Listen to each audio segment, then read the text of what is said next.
कृष्णा का नमस्कार। आओ सुनाओ प्यार की एक कहानी, वेदा और वसुधा की प्यार भरी प्रेम कहानी।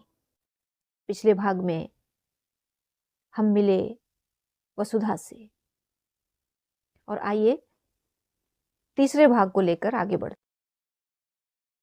शिवेंद्र इस नौकरी से जुड़ी हर बात वसुधा से कहते हैं, जैसे कि पार्ट टाइम जॉब है, 3 बजे से शाम 7 बजे तक ड्यूटी देनी होगी प्रिंटिंग हाउस में, जो दूसरी जगह है, ये पब्लिकेशन का ऑफिस है, और भी काम से जुड़ी बातें कि वहाँ वसुधा को क्या करना होगा, सब कुछ। और फिर अंत में वेतन 12,000 रुपये। शिवेंद्र कहते हैं अभी हम यही वेतन दे सकते हैं, अगर आपको मंजूर है तो इस हफ्ते से आप कभी भी ज्वाइन कर सकती हैं। वसुधा के लिए 12,000 बहुत थे, बहुत मतलब बहुत थे। बहुत खुशी से स्वीकार कर, शिवेंद्र का धन्यवाद कर उनके केबिन से निकल जाती है। शिवेंद्र जाती हुई वसुधा को पीछे से देख रहे हैं। वसुधा घर जाकर माँ से इस नौकरी के बारे में बात करती है तो माँ नाराज़ होती हैं। बेटा, तुम्हें नौकरी करने की ज़रूरत नहीं, मैं हूँ, मैं तुम्हारी पढ़ाई देख लूँगी, तुम्हें ये सब करने की ज़रूरत नहीं। तुम पहले बीएड कॉलेज में एडमिशन लो, अच्छे से अपनी पढ़ाई पूरी करो, उसके बाद फिर तुम्हें जहाँ जैसे नौकरी करनी है करो, मुझे कोई आपत्ति नहीं होगी। वसुधा माँ का हाथ पकड़ अपने साथ बिस्तर पर बिठाती है और उनसे कहती है, माँ मुझे पता है आप कर लेंगी, अब तक आपने ही तो किया है, सब कुछ किया है। मैं कहीं बहुत दूर जॉब करने नहीं जा रही, हमारे घर से बस 2 किलोमीटर की दूरी है। कॉलेज के बाद मैं वहाँ चली जाऊँगी और 7:30 बजे तक घर आ जाऊँगी। माँ 3-4 घंटे काम करके 12,000 रुपये घर में आ जाएंगे तो क्या दिक्कत है, काम भी बहुत आसान है। आखिरकार वसुधा माँ को मना लेती है और जॉब शुरू हो जाती है। वसुधा की बीएड कॉलेज में एडमिशन हो जाता है। वसुधा का इस तरह शिवेंद्र के प्रिंटिंग हाउस में काम चल रहा है। वसुधा का शिवेंद्र का अपने सभी कार्यरत सहयोगी से बहुत ही स्नेही मित्रवत रिश्ता है। शिवेंद्र और वसुधा में भी अच्छी दोस्ती हो चुकी है। इधर शकुंतला जी जब तक वसुधा ऑफिस से घर ना आ जाए, गेट के बाहर 10 बार चक्कर लगा देती हैं। उनकी भी चिंता की सबसे बड़ी वजह वसुधा की सुंदरता ही है। दुनिया उसकी नीयत समझती है शकुंतला जी। उन्हें अच्छे से याद है, जब युवावस्था में ही पति नहीं रहे तो महीने भर के अंदर ही घर में ही जेठ पति के बड़े भाई ने दबी जुबान से कह दिया है, छोटी चिंता मत कर, सतेंद्र नहीं तो क्या हुआ, मैं तो हूं ना, कोई कमी नहीं होने दूंगा, मुझे सतेंद्र ही समझ। जेठ की बात सुन शकुंतला जी अंदर तक सिहर गई थी।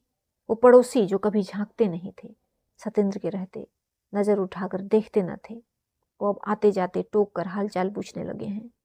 अरे भाभी जी कैसी हैं और कैसी होंगी, जिसका पति भरी जवानी में बीच मझधार छोड़ जाए, वो और कैसी हो सकती है। सांत्वना के बहाने लोग अपनी बात कह जाते थे। ससुराल वो 6 महीना कितना मुश्किल था, ये शकुंतला ही जानती है। जब माँ से आप बीती सुनाई, दूसरे दिन ही जाकर माता पिता बेटी और पोती को साथ लिवा लाए। ये तो शुक्र है कि समझने वाले माता पिता थे, समझ गए, सहारा बन गए। उन दिनों को ससुराल में जब रात को एक आहट से उठ बैठती थी और दरवाजा ठीक है बंद है कि नहीं 10 बार देखती थी, वसुधा को सीने से लगाए सवेरा कर देती थी। आंखों में शकुंतला जी, लेकिन ऐसी लड़कियां भी हैं जिनके माता पिता ससुराल में ही उसी हाल पर छोड़ देते हैं। जो किस्मत में होगा होगा। शकुंतला जी को आज भी याद है कि उसे क्या झेलना पड़ा था, जिसका सबसे बड़ा कारण शकुंतला जी की सुंदरता ही थी। शकुंतला जी अपने वक्त पे बेहद खूबसूरत युवती थी। वसुधा हूबहू अपने माँ पे गई है, सुंदरता में माँ से आगे ही है वसुधा। तभी तो इतना डरती हैं माँ शकुंतला अपनी बेटी के लिए। वसुधा उनके इस डर को अच्छी तरह जानती है, समझती है। शिवेंद्र से अब काफी खुल गई है वसुधा, घुल मिल गई है वसुधा भी और शिवेंद्र भी। शिवेंद्र वसुधा से एक अच्छे दोस्त की तरह ही पेश आते हैं, यहाँ तक कि वसुधा की कई उलझनों को अपनी बातों से सुलझाते भी हैं। एक दिन बातों ही बातों में वसुधा अपनी माँ की घबराहट साझा करती है शिवेंद्र से। शिवेंद्र बहुत गौर से सुनते हैं वसुधा को और कहते हैं, वसुधा चलो आज तुम्हारे घर चलते हैं, तुम्हारी माँ से मिलते हैं। शिवेंद्र को ऐसा बोलते सुन आश्चर्य होता है वसुधा को। शिवेंद्र के कहने पर वसुधा नाम लेकर बुलाती है शिवेंद्र को, कहती है शिवेंद्र। अचानक तो शिवेंद्र कहते हैं, क्यों नहीं ले जाना चाहती, अपने साथ। वसुधा झिझकते हुए, नहीं नहीं शिवेंद्र, ऐसी बात नहीं, बस सोच रही थी आप आएंगे हमारे छोटे से घर में। तो शिवेंद्र कहते हैं, ऐसा नहीं कहते वसुधा, घर छोटा बड़ा नहीं होता, घर घर होता है। जिस घर में मेरी दोस्त रहती है वो घर जैसा भी है मेरे लिए घर जैसा ही है। शिवेंद्र की बात सुन मुस्कुरा देती है वसुधा और दोनों ऑफिस से निकलते हैं। शिवेंद्र की गाड़ी में वसुधा शिवेंद्र के बगल में ही बैठती है। दोनों घर की ओर चल देते हैं। वसुधा के घर की गेट पर गाड़ी रुकती है। शिवेंद्र वसुधा दोनों उतरते हैं। गेट पे गाड़ी देख शांति और अर्चना एक साथ घर से झांकती हैं। शांति भौहें उचकाकर कहती है, वाह भाई, अब गाड़ी भी घर तक आने लगी, बड़े ठाठ हैं। वही सोचूं कि सिलाई करके तो कोई इतने आराम से नहीं रह पाएगा, तो पढ़ाई के साथ ये सब भी चल रहा है। ये सोच दरअसल हमारे समाज की है। आज भी जब हम किसी स्त्री को किसी पुरुष के साथ देखते हैं तो सबसे पहले अपना नज़रिया साधते हैं, देखो यही बात है, और इन दोनों के बीच सिर्फ यही रिश्ता हो सकता है। खैर, वसुधा शिवेंद्र को लेकर अपने घर आती है। माँ अब भी सिलाई मशीन पर बैठ अपने काम में लगी थी। वसुधा को देख मुस्कुरा देती हैं, आ गई बेटा। तभी वसुधा के पीछे शिवेंद्र को देख एकदम से अपने आप को ठीक करते हुए कपड़ों को एक तरफ रखते हुए उठती हैं और 2 कदम चलकर आगे आती हैं। वसुधा परिचय कराती है, माँ ये शिवेंद्र शास्त्री हैं, मैं इनके ऑफिस में ही काम करती हूँ। शिवेंद्र पास आकर चरण स्पर्श कर लेते हैं शकुंतला जी के। शकुंतला जी खुश रहो बेटा कहते हुए चेयर सामने करती हैं, बैठो ना। वसुधा तू भी बैठ, मैं पानी लाती हूँ। तो वसुधा कहती है, माँ आप बैठो, मैं लाती हूँ। शकुंतला जी अपनी स्थिति, घर की स्थिति पर संकुचाते हुए बगल में बिस्तर में बैठ जाती हैं। कुछ पल अजनबीपन की चुप्पी, फिर शकुंतला जी ही धीरे से पहल करती हैं, कैसे हो बेटा? शिवेंद्र, मैं ठीक हूँ, आप कैसी हैं? तो शकुंतला बस सब ठीक कहती हैं। बेटा भोपाल से ही हो आप? तो शिवेंद्र जी कहते हैं, यहीं से हूँ, बुद्ध नगर में घर है। आगे खुद ही बता देते हैं शिवेंद्र। घर में माँ, पिताजी, 2 बहनें हैं, एक छोटी एक बड़ी। पापा रिटायर करके अब घर पे ही रहते हैं। माँ गृहिणी हैं। मुझसे छोटी बहन बेंगलोर में एक इंटरनेशनल कंपनी पे ब्रांच हेड है और बड़ी बहन यहीं हमारे साथ रहती है। सिलसिलेवार तरीके से शिवेंद्र अपने घर की कहानी कह देते हैं। फिर यहाँ शकुंतला जी झिझकते हुए पूछती हैं, और तुम्हारी शादी हो गई? शिवेंद्र जी थोड़ा झिझकते हुए, नहीं अभी नहीं, पहले बड़ी बहन की शादी होगी फिर मेरी। अच्छा कहती हैं शकुंतला जी, जैसे सवाल करके शिवेंद्र को टटोलना चाह रही हैं। तब तक वसुधा चाय पानी खाने को बिस्किट इत्यादि ले आती है। सब चाय लेते हैं। बीच बीच में कुछ औपचारिक बातचीत हो रही है। तब तक शांति तो कभी अर्चना कुछ न कुछ काम के बहाने आंगन के कई फेरे लगा चुकी हैं कि आखिर इस तरफ हो क्या रहा है, जरा देखें। लगभग 45 मिनट के आसपास शिवेंद्र घर में बैठते हैं और आते जाते शकुंतला जी को ध्यान से देखते हुए कहते हैं, माँ जी आप वसुधा के ऑफिस आने जाने, वहाँ पर काम करने को लेकर बिल्कुल चिंता मत करें। वहाँ वसुधा की हिफाजत की जिम्मेदारी मैं लेता हूँ। आप अपने मोबाइल में मेरा नंबर सेव कर लीजिए, आप कभी भी मुझसे बात कर सकती हैं। शकुंतला जी मुस्कुराते हुए सर हिला देती हैं। आज उनका मन बहुत हल्का है। शिवेंद्र से मिलकर वो आश्वस्त हैं कि वसुधा सही जगह जा रही है। इस तरह बीच बीच में शिवेंद्र का वसुधा के घर आना जाना हुआ है कई बार, और अब शकुंतला जी भी शिवेंद्र से काफ़ी घुल मिल गई हैं। इसी तरह वक्त बहते बहते 2 साल निकल गए हैं। वसुधा का बीएड कंप्लीट हो चुका है। वो सरकारी आवेदन करने लगी है। दोनों ही परिवार की कहानी समानांतर 2 सालों का ही है। चौहान परिवार और इस तरफ वसुधा, शकुंतला जी, 2 व्यक्तित्व के बीच एक पुल शिवेंद्र। वो इस तरह कि पिछले 2 वर्षों से शिवेंद्र और वसुधा की जान पहचान है, लेकिन चौहान परिवार से शास्त्री परिवार की मित्रता सालों पुरानी है, कह सकते हैं पुश्तैनी दोस्ती। वेदा के दादाजी और शिवेंद्र के दादाजी का गांव आसपास ही है। दोनों लगभग आसपास ही भोपाल आ बसे थे। वेदा के पापा और शिवेंद्र के पापा में भी अच्छी जान पहचान है, लेकिन वेदा और शिवेंद्र एक दूसरे के बहुत ही अच्छे दोस्त हैं, कह सकते हैं बेस्ट फ्रेंड। दोनों ही हम उम्र हैं। स्कूल की पढ़ाई साथ हुई है, कॉलेज की पढ़ाई साथ हुई है। दोनों एक दूसरे के गुजरे जीवन की कहानी से अवगत हैं। शिवेंद्र और वेदा का सामान्य रुचि साहित्य, कविताएं, फुर्सत में दोनों घंटों बैठकर साहित्य पर चर्चा करते हैं, कविताओं पर चर्चा करते हैं। आज भी वेदा शिवेंद्र के जिद पर ही कभी कभी कविता गोष्ठियों में कविता पाठ करने जाती है, लेकिन ये कभी कभी ही होता है। अब वेदा की व्यस्तता बहुत बढ़ चुकी है, साथ ही शिवेंद्र की व्यस्तता भी। फिर भी दोनों कभी न कभी एक दूसरे से मिलने का समय निकाल ही लेते हैं। कभी वेदा शिवेंद्र के ऑफिस आ जाती है तो कभी शिवेंद्र वेदा के ऑफिस। शिवेंद्र को शाम में वक्त नहीं मिलता। पब्लिकेशन के मेन ऑफिस से लंच के बाद शिवेंद्र को प्रिंटिंग हाउस जाना होता है। वहाँ रात के 8 बज ही जाते हैं, इसलिए शिवेंद्र और वेदा बहुत ज़रूरी हो तो लंच टाइम पे मिलते हैं या रविवार को। और जब शिवेंद्र को आध्या से मिलना होता है तो वेदा के घर पे आना होता है। अब यहाँ वर्तमान समय को लेकर पढ़ते हैं। शाम का समय है, शिवेंद्र ऑफिस में है, अपने प्रिंटिंग हाउस में, अपने केबिन में। साथ में वसुधा भी है। उसने पिछले 1 साल में पब्लिकेशन में पब्लिश हुए डाटा कलेक्ट कर शिवेंद्र को दिए हैं। उसी पे दोनों डिस्कस कर रहे हैं। तभी शिवेंद्र का मोबाइल रिंग होता है। शिवेंद्र मोबाइल को देख मुस्कुरा देते हैं। स्क्रीन पे वेदा का नाम फ्लैश कर रहा है। नाम देखते ही शिवेंद्र मुस्कुरा देते हैं और वसुधा से कहते हैं, वसुधा ये कॉल ले लेता हूँ, ज़रूरी है। कॉल पिक कर, हे बडी कैसा है मेरा दोस्त, कहते हैं शिवेंद्र। वसुधा एक नज़र शिवेंद्र को देखती है। उसने इन 2 सालों में शिवेंद्र को इतने कैजुअल तरीके से बात करते नहीं देखा था। बातों में प्रगाढ़ता और बेफिक्री थी, चेहरे में मुस्कान और सहजता। वसुधा मुस्कुरा देती है और लैपटॉप पर ध्यान ले जाती है। शिवेंद्र, और क्या हाल चाल है, बोल। उधर से वेदा, सब कुछ ठीक शिबू, कहाँ है। शिवेंद्र, ऑफिस में। वेदा, कल मिले। शिवेंद्र, कल कल कल कुछ सोच कर, ओके संडे है ना, डन, कहते हैं। वेदा, घर पे लंच साथ करेंगे। शिवेंद्र, सही है, चल कल मिलते हैं, बाय। दोनों का फ़ोन कट होता है। बात खत्म हुआ देख वसुधा फिर शिवेंद्र को देखती है। शिवेंद्र बोलते हैं, वेदा चौहान मेरी बचपन की फ्रेंड, भोपाल की टॉप की बिजनेस पर्सन और बेहतरीन राइटर। तो वसुधा कहती है, बिजनेस पर्सन भी और राइटर भी, सेल्डोम कॉम्बिनेशन, मतलब ऐसा संजोग बिरले होता है। शिवेंद्र हाँ कहता है। हाँ में खुशी झलकती है। सी इज़ वेरी टैलेंटेड। वसुधा थोड़ा गौर करती है सी पे, क्योंकि शिवेंद्र फ़ोन पे जिस तरह बात कर रहे थे ऐसा लग रहा था किसी ही से बात कर रहे हैं। खैर, दोनों अपना काम कंटिन्यू करते हैं। दूसरा दिन लगभग 11:30 के आसपास शिवेंद्र चौहान हाउस पहुंच जाता है। बाहर ड्राइंग रूम में ही सब बैठे हैं। मधुरेश जी गायत्री जी के पैर छूता है। वेदा और शिवेंद्र हक कर लेते हैं एक दूसरे को। दोनों परिवार जानते हैं दोनों की दोस्ती को। बहुत प्यारा रिश्ता है दोनों में। इधर नैनी माँ आध्या को लेकर आती हैं।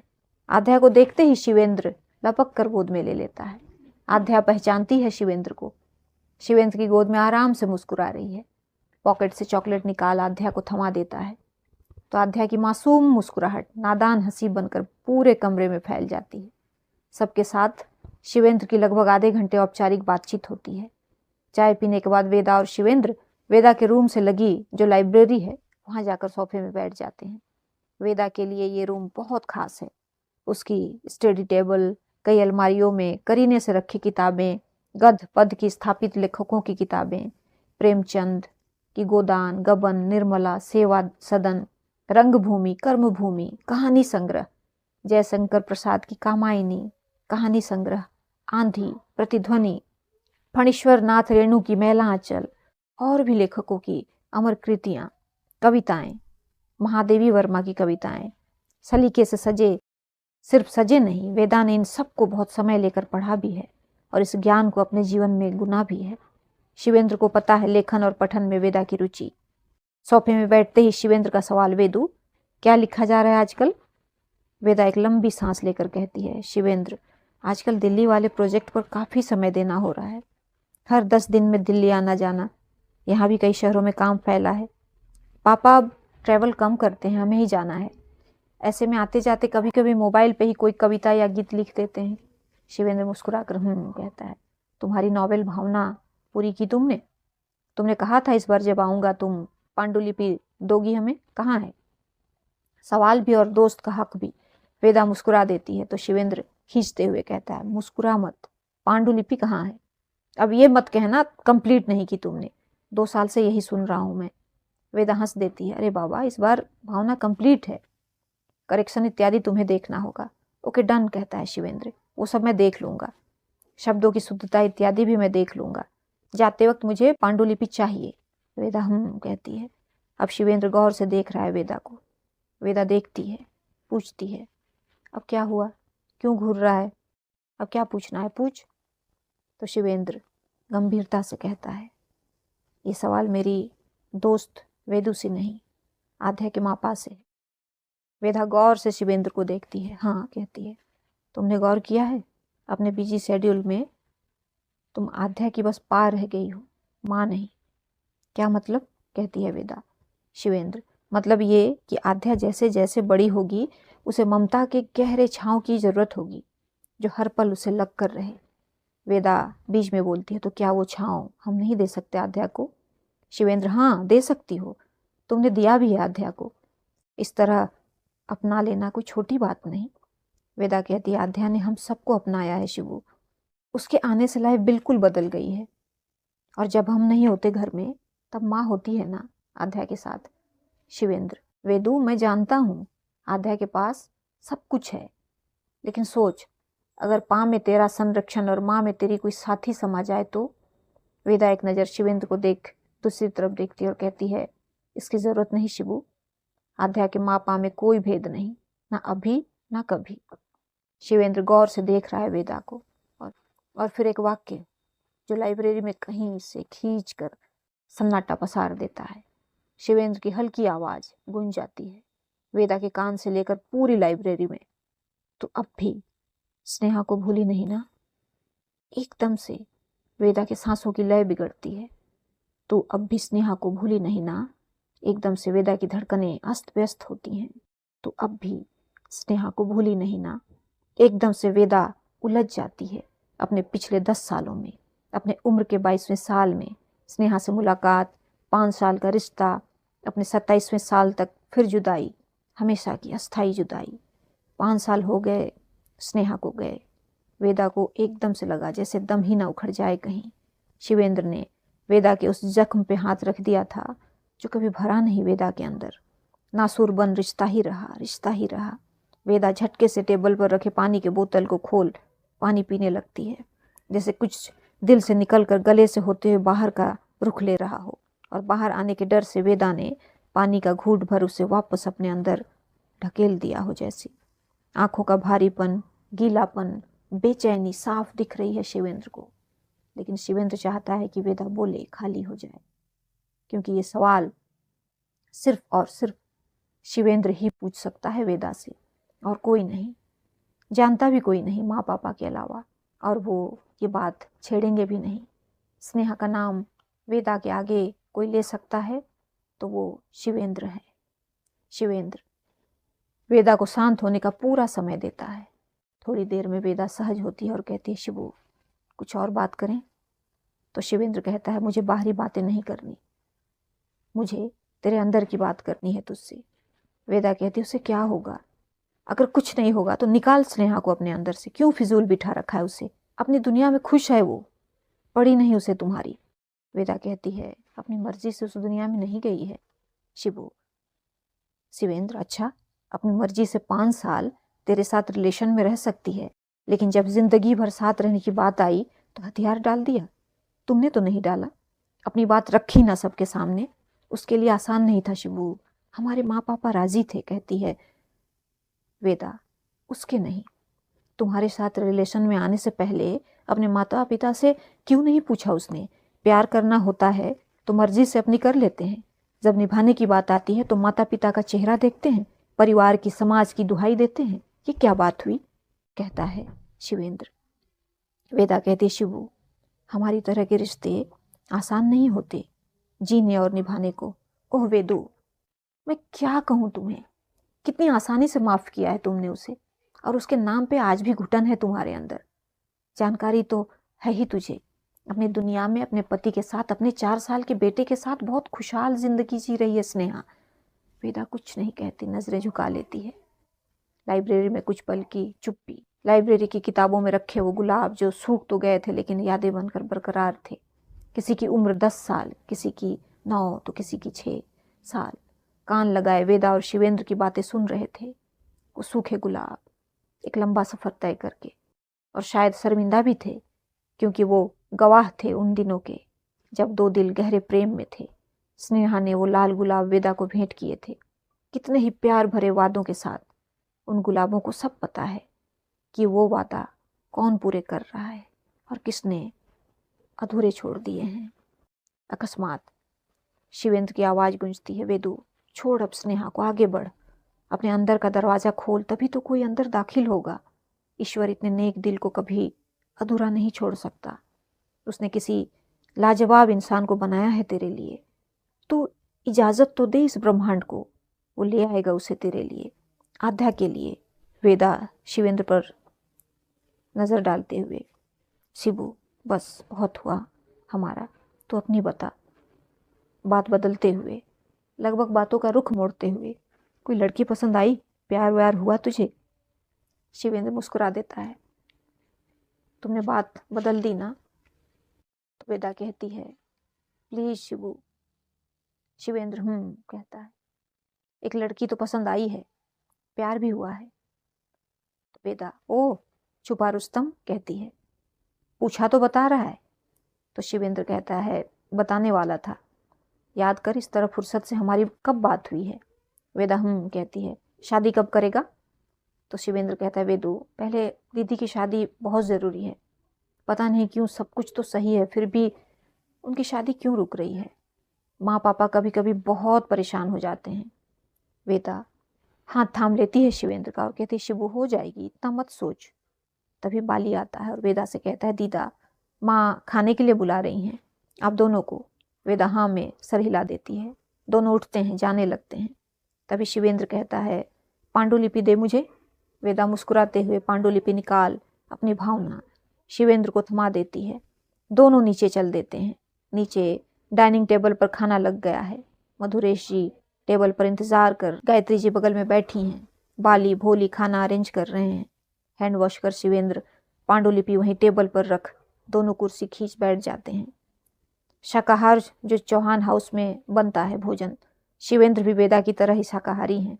आज शिवेंद्र की पसंद के व्यंजन बने हैं। बाली भोली खाना सर्व करते हैं, सब खाना खाते हैं। आध्या अपना लंच कर अपने कमरे में सो गई है।